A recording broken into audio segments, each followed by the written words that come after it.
Okay, we've only got 40 minutes to go, then we're going to have a nice cup of tea, you know, so I think this is probably one of the most important lectures of today. So we're going to ask the question about naturalism. Is it really science or is it religion? So let's just have a look at what science really is. If you call yourself a scientist, then you have to adhere on the right hand side. You have to adhere, your conclusions needs to adhere to the laws of science. Isn't that true? I mean, I can't say there's no gravity and then I say it's falling down, you see. So there is gravity, that's a law of science. Then secondly, you have to test your conclusion through the scientific method. And the basis of science is observation. You have to see something and ask a question about it. So a doctor will see, I look at your body and I ask a question about your body and I start studying so that I can heal your body. Then you have to do a lot of research and you have to come up with a hypothesis. You say, I think this is my answer. Does it make sense to you? Okay?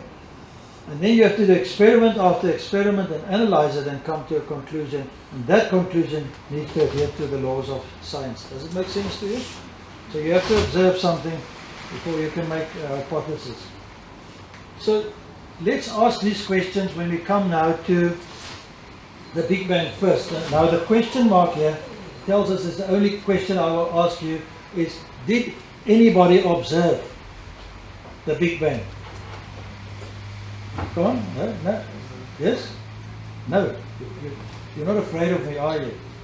No, come on, say, no, nobody could have observed it, you know. Okay?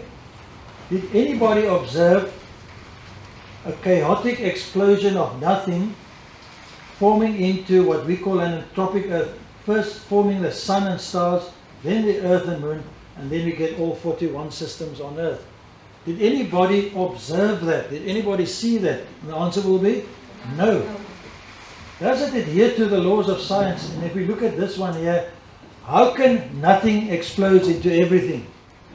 It's impossible, because the law of cause and effect says that every single effect must have a cause. So if they say that happened by chance, there's no cause into this. So that is a basic law of science. The first law of thermodynamics, you don't have to remember this, tells us that matter and energy cannot be created. So if you ask them this question, where did the energy and the matter come from? I've never ever heard an answer to that. But now we come to the main point here, and that is the second law of thermodynamics, which tells us that chaos can never ever go to order. Have you ever seen a room which is totally, waar jy op die bed geslaap het en die hele kamer is die mekaar, and you leave for school or university and you come back and there's nobody else there, your room is completely clean and made up. That's what they're trying to tell us here. How can chaos get to order? The law of thermodynamics tells us that order can go to chaos. Do you agree with that? When I was at Stellenbosch University, I had a big blonde flock of hair like you, young man.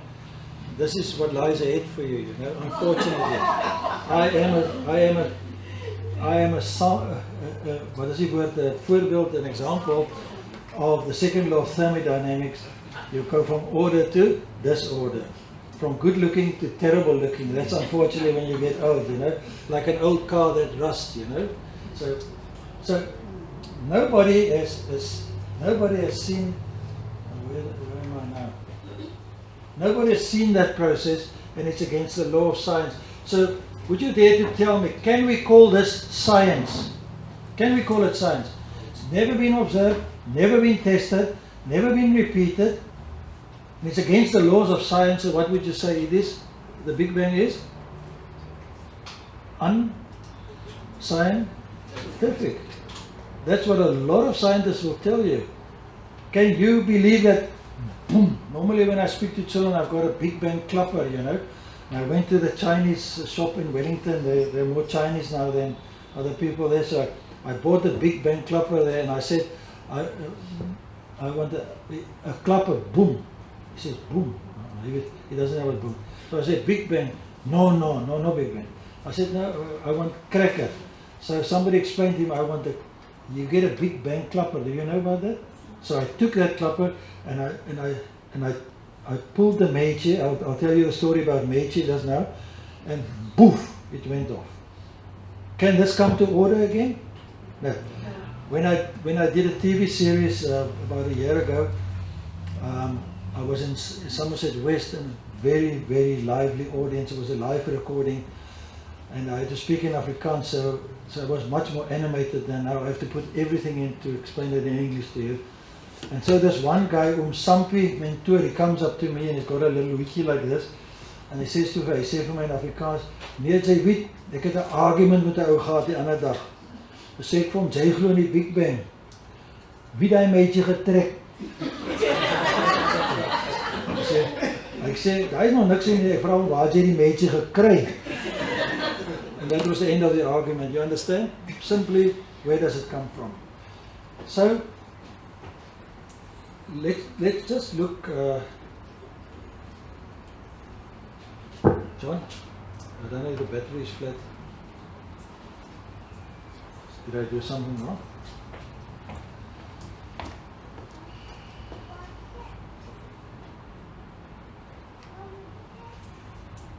Are you clicking it or am I clicking it? I'm clicking. No, you're clicking now. That's Yeah, right. It's working again. Yeah.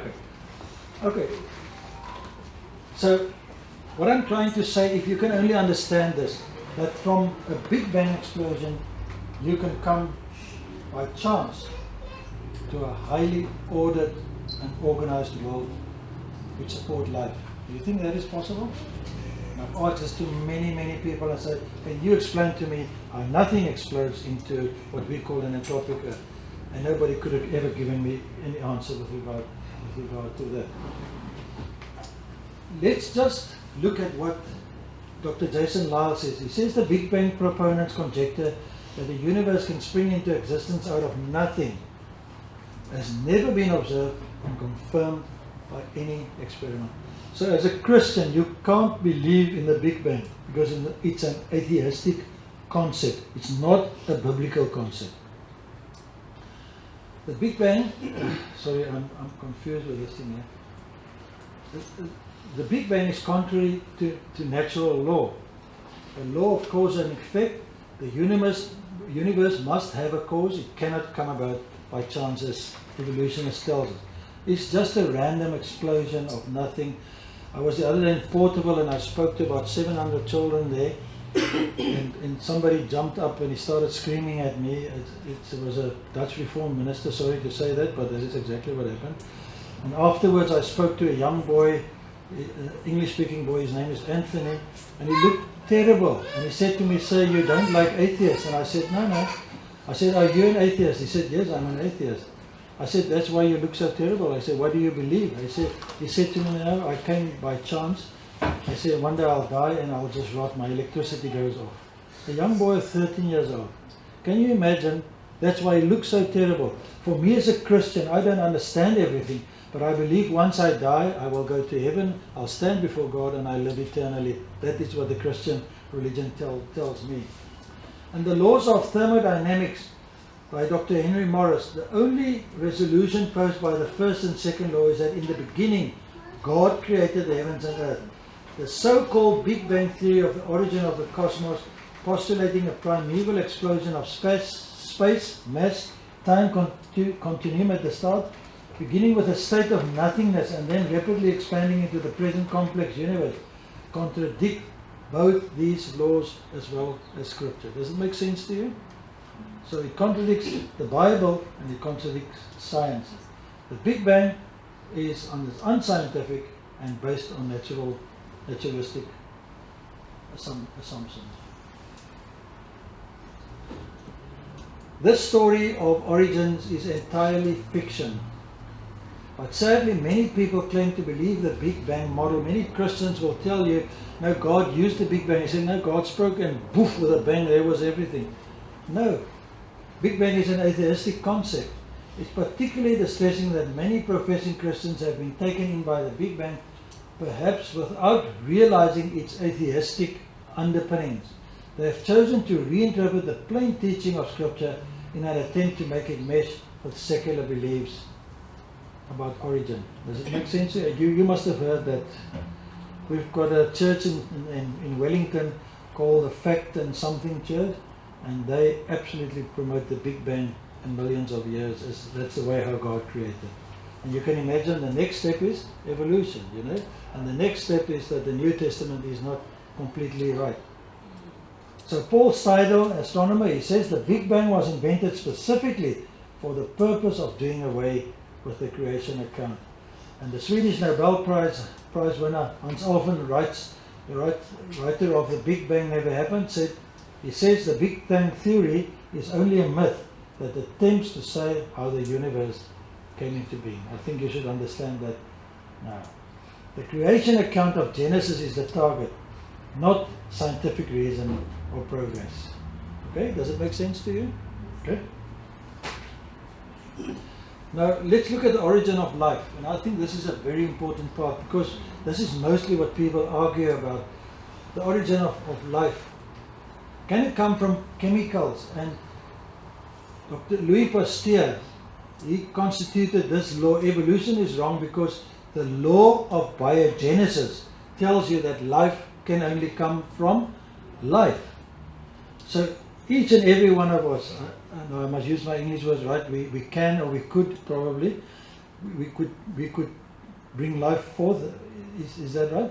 But that table and this chair, it's not possible to bring life. You could leave them here all night, you won't get a little table and a little chair tomorrow. That's impossible. That's exactly what evolution tells you.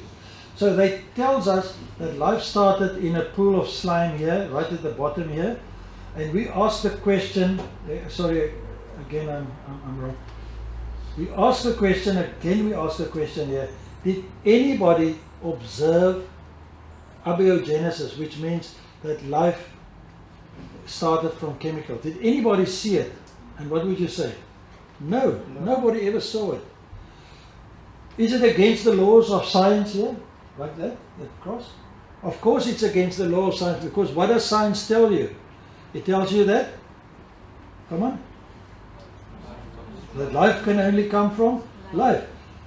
So the origin of life according to evolution is totally unscientific. You don't even have to argue further, because if they can't explain the science behind the origin of life, what about the rest upwards? What happens to that now? It's like a tree that you've cut off the trunk, isn't it like that? Okay, so you understand it? In 2011, John Hogan, he's not a Christian, writes in an article in Scientific American with this title, "Don't tell the creationists, but science don't have a clue how life began." They still don't have a clue. Okay? I spoke to a chemical engineer or something like that the other day, and he says, yeah, but you have to remember where water is, there's always a possibility. But he won't take Louis Pasteur's law. He'll cling to the fact that if there's water, there's a possibility. That's what he says. And I said there, Louis Pasteur has proved long ago that life can only come from life. But because God is a creator, they don't want to accept it, that God created life. And this is part of the spiritual warfare. Let's go to the second problem with evolution, and that is one kind cannot change into another kind. Has anybody in this room seen that one kind of animal change into another kind? No? Nobody's ever seen it. But they tell us that after life originated through mutations, one kind can change from a simple cell into a more complicated. So, can you understand what the problem is here? Where does the genetic information comes from? Does it fall out of the air, or where does it come from? From mutations. We'll talk about that. So nobody ever has observed that one kind of animal has changed into a more complex kind. And nobody this is against the laws of science, because the law of biogenesis, life can only come from similar pre-existing life, and one kind of organism can only reproduce the same kind. So humans will always have Humans. Dogs will always have dogs. You can't change from simple to more complex just because there's a lot of mutations. Okay, so this is a second problem that we now have. And I don't know if there's anybody here that knows something about genetics.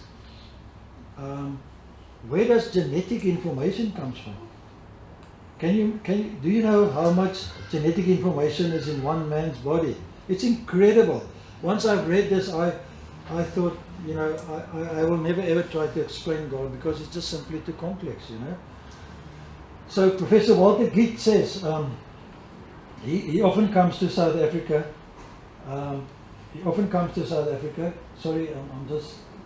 Sorry John, ek druk verkeerde knoppies hier so. Okay, I'll say, sorry. Professor Walter Gitt, he writes in his book, in the beginning was information, any model for the origin of life, based solely on physical or chemical processes, is inherently false. So what do they tell us? Where does genetic information comes from? They say it comes from mutations, which is actually a decrease of information. Is that right? So can you see the lie that the Bible talks about? And they will defend this through universities and through papers and through lecturers and so on as being the truth. But what does that law tells us? That the information present in a living being must have had a mental source. Now isn't that something to think about? Now who will be that mental source? As a Christian I can say without any fear, it must be God. So what do they say? If you ask them about this, they just ignore you. They suppress you. The evolutionist John Maddox writes in the magazine Nature, which is an evolutionary based book, it is disappointing that the origin of the genetic code is still as obscure as the origin of life. So they can't give us an answer to where life started. They can't give us an answer how life can change from simple to more complex. They can't give us an answer of where genetic information comes from. Does it sound like science? Or does it sound like science fiction? Probably. Okay? Let's look at the fourth point here. From simple to more complex kind. How do you get from simple to more complex? By what mechanism? I had a young lady in my business the other day, and she said to me that she's busy with a master's degree in ecology, and she absolutely believes in evolution. And I said, you believe in millions of years? She said, of course I do. And I asked her, can you explain to me how can one simple kind get to a more complex kind? You know what she said? In Afrikaans is a oorblits, you know, she didn't like me. She said to me, time. Eons of time. And she got up and she walked away. What can time do if you haven't got a mechanism? I mean, I can sit on my backside for hundreds of years and nothing will happen. If I get up and I do something, something will happen.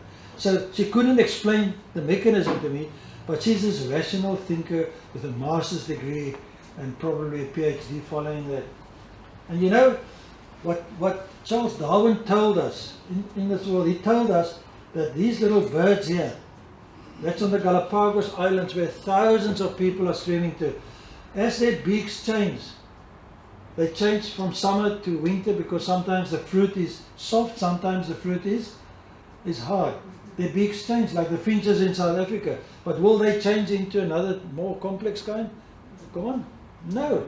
So Charles Darwin, he told a lie. And these things we have to learn at school. Our children have these English moths here. They're white and black. And all they do is they adapt to their circumstances. And exactly the same with the fruit fly. I think there's about 1,000 mutations which they found in fruit flies, but they still are fruit flies. You know, they've got purple ears, they've lost their wings and all that kind of, and the horse, is the horse now really an example of evolution? No. It's still the same kind. It doesn't change into another kind. Does it make sense to you? It will change within a kind like dogs. Good friend of mine, Dr. Emile du Plessis, I won't say he's a dog specialist, but he works basically on dogs, you know. And he said to me, Basie, all the dogs in the world come from one male and one female. That's possible, you know. So these are all, listen now carefully, are changes within a kind, but they cannot cross the boundaries of one kind to others. Because all of these changes are mutations, which is a drop in information, not an increase in information. Okay? This is what a mutation looks like. So if they tell you that this is where male and female comes from, you know, goodness me, how long does it take to create a woman and a man? That is a mutation over there. And can you see here what happens in the genome, what happens here? That's lost forever. You can't replace it, it's lost forever. So to say that one kind changed into another kind through mutations and natural selection is simply not the truth, unfortunately. And now, John, ek moet nou hier just listen to how would I click this now on this? You can do it on the computer. You can still work. I hope so. Just click it there. Okay.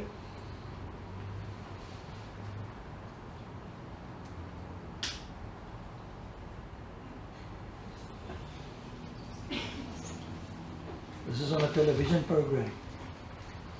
This is the basis of his theory. Now look at him, eh?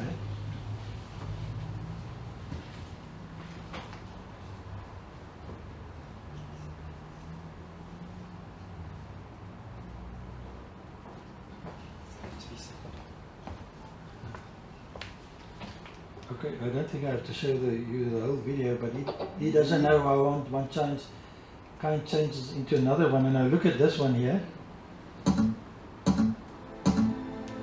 There's a problem, and it doesn't matter if you're looking at the human genome or the chimpanzee genome or any other genome. And the problem is that the information is degrading and mutations are building up in populations over time. So I've been studying genetic entropy for the last 13 years, and it's a really profound problem, and it's something widely acknowledged by geneticists, and it is the problem that bad mutations accumulate in the human genome. And this is best illustrated by just considering it on a personal level. In your body, or in my body, we have about 3 new mutations every time a cell divides. So this is sobering because it's the reason we die.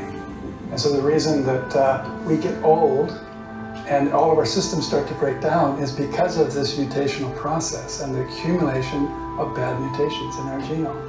It's why there's an upper lifespan.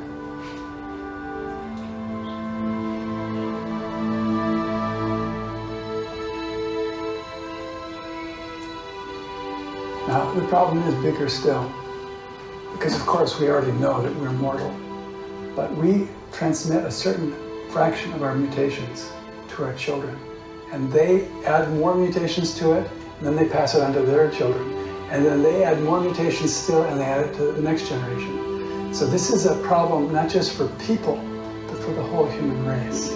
And logically, the human race should be devolving, not evolving. Basically, the human race is degenerating, the human genome is rusting out like a car.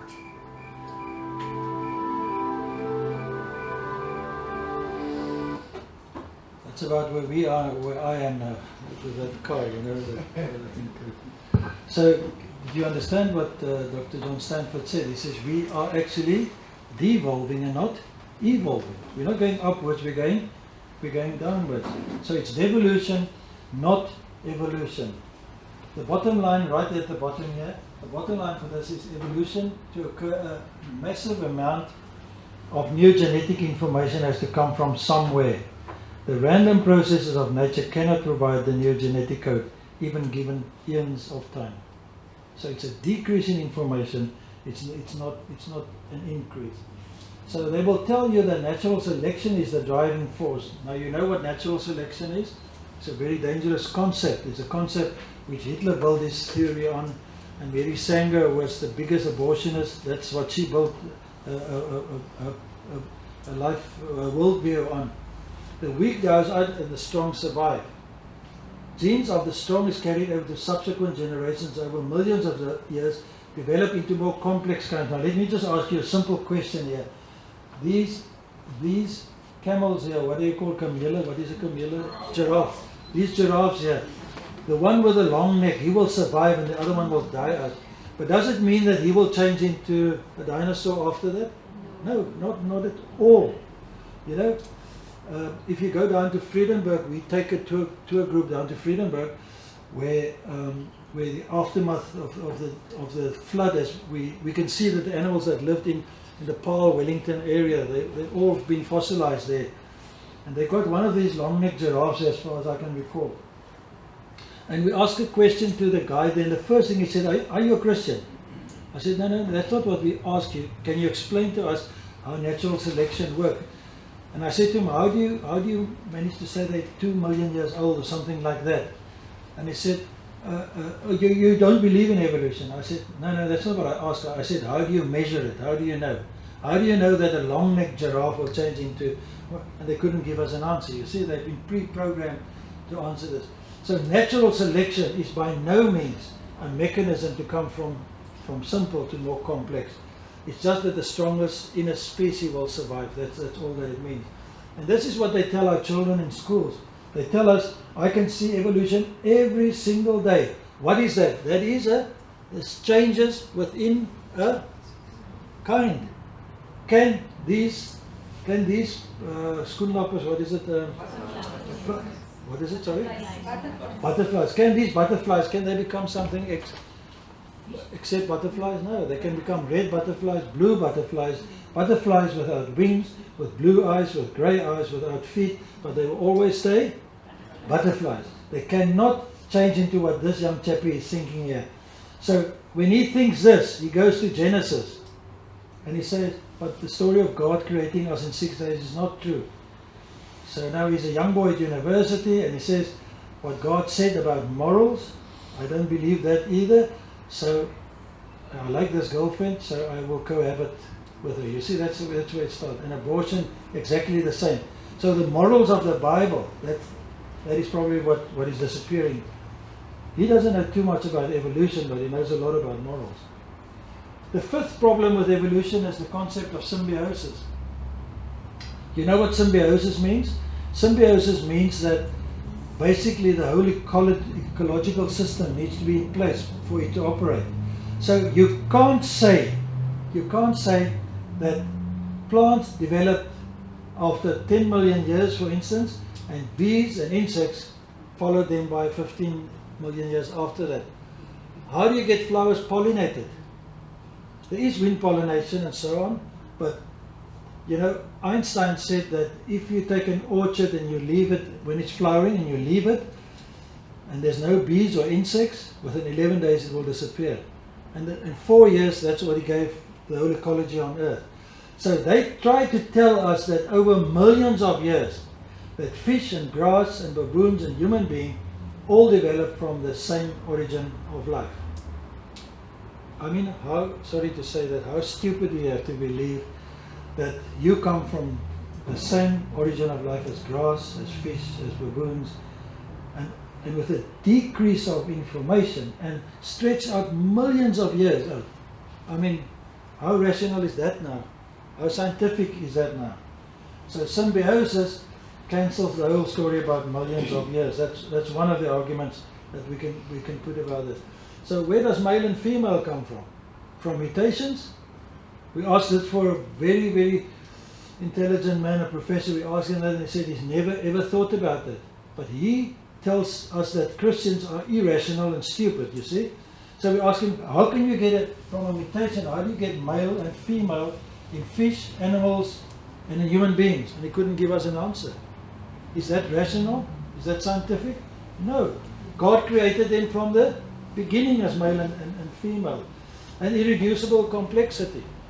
Have you ever tried living without your 2 lungs, or maybe without your heart, or without your stomach? So to think that the human body evolved through mutations, I mean, that's simply just not true. You can't live. You know, you'll get half-formed people, and in the fossil record we don't find anything similar to that. You can do nothing without a mechanism. Millions of years of purposeless and directionless evolution by mutations bring death, not life. Genetic information decreases with time. And symbiosis tells us that the whole ecological system needs to be together instantaneous. And the same with gender, and the same with your body. Now let's conclude. I've got 10 minutes to go. The fossil record. What does the fossil record tells us? I won't say I'm a specialist in this field. Not at all.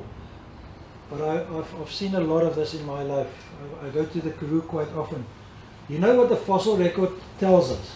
The fossil record tells us that evolution has not taken place on Earth. There was a massive flood that wiped out all life on Earth. Probably by means of 6 huge tsunamis. I'll show you this afternoon how it works. But the fossil record tells us that there was no evolution. What it does tell you is that you get small changes within a kind. Exactly what we've seen before. So the fossil record. Now let's just stop. We've got 8-9 minutes left. So let's just stop at Archaeopteryx. Now this is a terrible word, this. Archaeopteryx, this one here, in our matric syllabus. This is given as a transition fossil between dinosaurs and birds. There should be millions of transitional fossils. But what this one, they say, this is where a dinosaur changed into a bird. And this is Archaeopteryx. Now let's see, Professor Ellen, excuse me, jammer. The other way. Sorry. Yeah, so what Professor Alan Fiducia, he tells us paleontologists have tried to turn Archaeopteryx into an earthbound feathered dinosaur. But it's not, it's a bird. It's a perching bird. And no amount of paleobubble is going to change that. So children, if by any means you stumble across this, Archaeopteryx is the fossil of a bird. It's not a transitional fossil between dinosaurs and birds. It's just a lie. It simply is a lie. And Australopithecus, Afarensis and Sediba, do you know what these are? Australopithecus means southern ape of Afarensis, that is in the north of Ethiopia, where they found it. And after years of study, Lord Zuckerman, and he's an atheist, and Professor Charles Ognard came to the conclusion that they are just bloody apes. That's what he said, that both of them said. They studied it for about 5 years. So this whole perception that Lucy and Australopithecus afarensis and Sediba, that they are transitional forms from the ape to man, is based on a lie. They are not. They are apes. And you know this guy that's living in South Africa now here, he tries to tell us that Sediba, which they found north of Johannesburg, is the next step from Lucy to Sediba. And he's been proven wrong by so many paleontologists, but the lie is still being told in our schools. Why? Because they want us to believe that human beings come from apes. You know? But if you ask them, do you come from ape, they get angry with you. Professor Marvin Lubenow, the most parsimonious explanation regarding Australopithecus sediba is that it and Africanus are both extinct varieties of the original Genesis ape kind. Exactly what is written in Genesis. God created on the 6th day, He created animals and He created mankind as well. So these lies, beware of them. And Homo naledi, which they found also up in Malapa, you know what I think what that is? They've protected it. They found about 1,500 different bones. It's not been completely sedimented, it's just been spooled in there by water. What they found there, I am sure that what they found there is the remains of a couple of human beings. That's what they found there. Not the next step after Lucy and Sediba becoming man. So you see, But the lie that is being told, the perception that has been created, that they now find Lucy, Sediba, and now they found Homo naledi, and these are the forerunners of the human being. So okay, let's just conclude then. Evolution is unscientific and irrational. Because, would you mind speaking with me and saying, because of what? Because it's never been observed. And it's never been repeated, testing here. And it's not been tested. And it's contrary to natural laws. It's unscientific and irrational. And the only reason for its promoting preconceived humanistic dogma to reject Genesis. Can you see the spiritual law now? You have to understand the spirit. There are spiritual forces fighting against God to replace His word and make us believe that we come from apes and there's not an afterlife. You can only believe in evolution if you ignore science. Can you imagine if somebody goes on an aeroplane with a t-shirt like that? You can only believe in evolution if you ignore science. And let's just look what Dr. Tamzin, he's an atheist as well. He says, scientists who go about teaching that evolution is a fact of life are great conmen, and the story they are telling may be the greatest hoax ever. In explaining evolution, we do not have one iota of fact. That's quite a strong statement, is it? But I think you should be able to understand that now.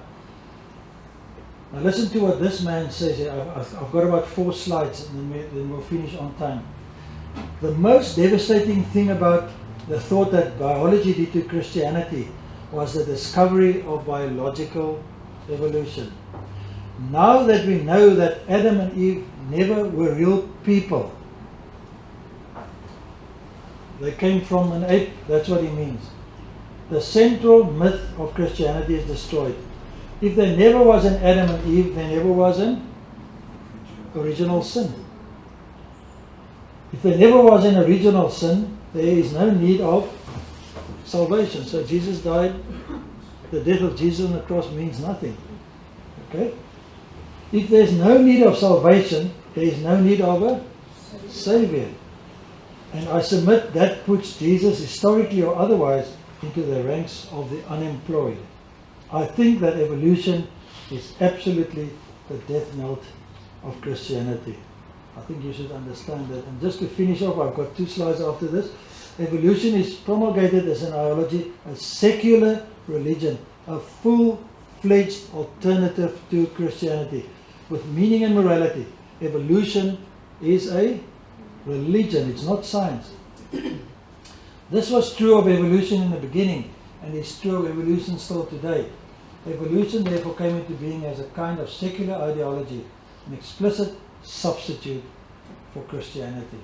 That is Professor Michael Roos. He's an atheist. He's a professor in philosophy. Whenever I see the word philosophy, I get coherence. I don't know what I'm saying. Can we allow our children to be exposed to this atheistic religion? They hide behind science, you see. That's what they tell us. They won't allow us to go behind that mask. Evolution is a religion, it is not science. And to conclude, Darwinian evolution is unscientific, observable, unobservable, unbelievable, but understandable in a world that hates God.